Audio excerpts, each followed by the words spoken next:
नमस्कार, आदाब, सत श्री अकाल। मेरा नाम लोपामुद्रा सेठी है। तो आज की वीडियो है एक ऐसे विषय पर जिसकी आलोचना हम सबको करनी चाहिए और इस वीडियो में हम उसी की आलोचना करेंगे। तो ये है लद्दाख के बारे में। लद्दाख में अब जो भी हो रहा है हम सबको मालूम है और उसके बारे में आपको मैं थोड़ी जानकारी देना चाहती हूँ और क्यों उनकी मांगे जायज़ है और क्यों हम सबको लद्दाख के साथ खड़ा होना चाहिए और क्यों केंद्र सरकार को उनकी मांगे पूरा करना चाहिए। इस वीडियो पर हम उसकी बात करेंगे और उसके बाद मैं आपको मेरी द्वितीय कविता सुनाने वाली हूँ। होप आपको पसंद आएगा। तो सबसे पहले हम एक ऐसी शख्स के बारे में बात करने जा रहे हैं जिनका कंट्रीब्यूशन सिर्फ लद्दाख पर नहीं पूरे भारतवर्ष पर है। तो बहुत सारे कंट्रीब्यूशंस उनका रहा है और उसी में से मैं आपको कुछ सुनाने जा रही हूँ। इंडियन आर्मी के लिए उन्होंने सोलर हीटर ट्रेन बनाया है। जैसे कि हमारे पास वाईफाई है, पहाड़ी अंचल के वजह से वहाँ पर वाईफाई का और इंटरनेट का इतना अवेलेबिलिटी नहीं था, उसी के लिए उन्होंने लाईफाई बनाया है। उसके अलावा उन्होंने वहाँ पर सोलर बिल्डिंग और आइस स्तूपा ऐसे बहुत ही महत्वपूर्ण कंट्रीब्यूशन किया है जिसके बारे में हम सबको पता है। वो एक साइंटिस्ट है और एक एक्टिविस्ट है और ये प्रोटेस्ट में एक अहम हिस्सा उनका रहा है।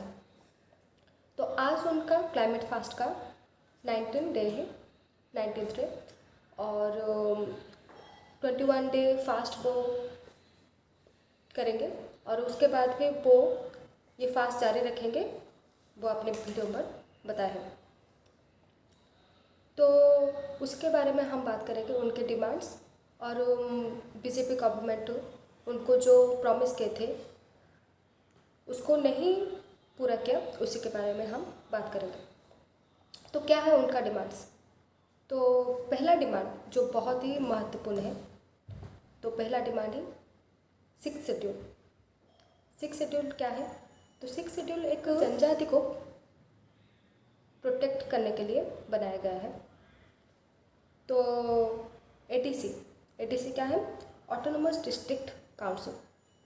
तो एटीसी के अंदर लद्दाख में 97% से भी ज़्यादा लोगों ट्राइबल हैं और वो ट्राइबल कई सालों से उनकी ट्रेडिशन, उनके कल्चर फॉलो करते आ रहे हैं। तो उनको प्रोटेक्ट करने के लिए उनका मांग है कि शेड्यूल 6 पूरा करें, क्योंकि जो इंडस्ट्रियलिस्ट है और बिजनेसमैन है वहाँ पर अगर उनको छूट दिया जाएगा तो वहाँ पर वो बड़े बड़े बिल्डिंग्स, होटल्स, इस तरह से चीज़ें बनाएंगे जो वहाँ पर बिल्कुल भी सूटेबल नहीं है, क्योंकि वो बहुत ही सेंसिटिव एरिया है। वहाँ पर अगर वो ऐसी चीज़ें बनाने शुरू कर दें तो जैसे जोशीमठ में हुआ और जैसे उत्तराखंड में हुआ वैसे ही अवस्था लद्दाख में भी होगा, ये उनका डर है। तो इसी डर के वजह से वो 6th शेड्यूल की मांग कर रहे हैं, जो बिल्कुल जायज़ है। उसके बाद आर्टिकल 371, ये क्या है? तो आर्टिकल 371 ये ऐसी एक आर्टिकल है। तो 6th शेड्यूल सिर्फ सॉटर्न ट्राइब्स को ही प्रोटेक्ट करते हैं। वो सभी सेंसिटिव एरियाज़ को कवर नहीं करते, पर आर्टिकल 371 में वो सारे सेंसिटिव एरियाज़ भी प्रोटेक्ट होंगे जो लद्दाख के लोगों को लगता है कि यहाँ पर ऐसी बिल्डिंग्स और ऐसी इंफ्रास्ट्रक्चर नहीं बनना चाहिए। तो उनको एक राइट देगा वहाँ पर। तो वो लोगों को बता सकते हैं जो वहाँ पर बनाना चाहते हैं, जैसे कोई इंफ्रास्ट्रक्चर, तो वो उनको बता सकते हैं कि ये यहाँ पर मत बनाओ, क्योंकि ये बहुत ही सेंसिटिव एरिया है। तो उसका राइट लद्दाखी लोगों को मिलेगा अगर वहाँ पर आर्टिकल 371 अप्लाई होगा तो। इसके अलावा लद्दाख पर जॉब्स के बहुत प्रॉब्लम है, वहाँ पर जॉब्स की बहुत अनअवेलेबिलिटी है। तो जॉब्स के लिए उन्होंने एलपीएससी, जैसे हमारे पास यूपीएससी है, हर स्टेट में उनका खुद का, जैसे कि बिहार में उसका बीपीएससी है और उड़ीसा में ओपीएससी है, तो वहाँ पर उन्होंने मांग की है एलपीएससी। और छोटे क्षेत्र के लिए एसएससी डिमांड किया है। एसएससी जैसे कि हर स्टेट में उनका खुद का एसएससी जॉब्स प्रोवाइड करता है, तो लद्दाख में अगर ये होगा तो उनको जॉब्स ज़्यादातर आसानी से मिल पाएंगे। और उसके बाद उनका डिमांड है लोकसभा में। लोकसभा में अभी उनका एक ही मेंबर है, तो वो चाहते हैं कि दो मेंबर हो। और राज्यसभा में अभी कोई भी मेंबर नहीं है उनका, 0 है, तो वो चाहते हैं कि एक मेंबर हो। ये हुई उनकी डिमांड्स। तो मैं फिर से आपको एक ब्रीफ में बता देती हूँ। शेड्यूल 6 आर्टिकल 371 एलपीएससी और एसएससी, लोकसभा 1 के बजाय 2 मेंबर, राज्यसभा 0 के बजाय 1 मेंबर। तो क्या लगता है आपको, क्या ये मांगे गैरकानूनी है? क्या ये मांगे उनको नहीं मिलनी चाहिए? मेरी राय में उनको ये मांगे मिलनी चाहिए। जैसे सब स्टेट को मिल रही है अभी, तो क्यों नहीं उनको मिलना चाहिए? तो ये मेरी खुद का ओपिनियन है, तो आप भी अपना ओपिनियन वीडियो के नीचे ज़रूर बताना। उसके बाद हम बात करेंगे क्या हुआ प्रोटेस्ट के बारे में। तो प्रोटेस्ट शुरू हुआ 2019 के बाद। तो 2019 में जब लद्दाख में लेजिस्लेटिव असेंबली का इलेक्शन हुआ, तो बीजेपी ने उनका जो मैनिफेस्टो है, उसके मैनिफेस्टो में 3rd पॉइंट है, मैं उसको पढ़ के आपको सुनाने जा रही हूँ। तो वो मैनिफेस्टो के 3rd पॉइंट पे लिखा है, declaration of Ladakh under 6th schedule of the Indian constitution. तो ये बीजेपी का मैनिफेस्टो में लिखा है, उनका खुद का प्रॉमिस के उन्होंने बीजेपी ने खुद प्रॉमिस किया था कि वो उसे पूरा करेंगे, पर 2019 के बाद ऐसा कुछ नहीं हुआ। तो उसके बाद लद्दाख के लोगों को बहुत अपसेट हुए और वो नाराज़गी जताए। उसके बाद वो बहुत बार होम मिनिस्टर के पास गए और उनकी मांगे रखी, पर उनकी मांगे किसी ने भी नहीं सुना। तो 2024 के बारे में हम बात करेंगे, अभी जो चल रहा है। तो 19 फरवरी और 4 मार्च को 2 मीटिंग हुई थी होम मिनिस्ट्री और लद्दाख के मिनिस्टर्स उनके बीच में। और 4 मार्च को उन्होंने सुनाया कि होम मिनिस्ट्री कि हम ये मांगे नहीं पूरा करेंगे, उनके जो डिमांड से लद्दाख के उनको रिजेक्ट कर दिया। उसके बाद 6 मार्च 2024 6 मार्च से उन्होंने प्रोटेस्ट शुरू किया। क्लाइमेट फास्ट जो 21 दिन के है, लद्दाखी लोग और सोनम वांगचुक वो प्रोटेस्ट अभी कर रहे हैं। तो ये वीडियो इसी के बारे में है, लद्दाख और सोनम वांगचुक और लद्दाखी लोगों के बारे में। और मेरे हिसाब से जो मांगे हैं उनकी ये हक है, ये कोई गैर कानूनी मांगे नहीं है, ये पूरी जायज़ है उनको मांगने के लिए।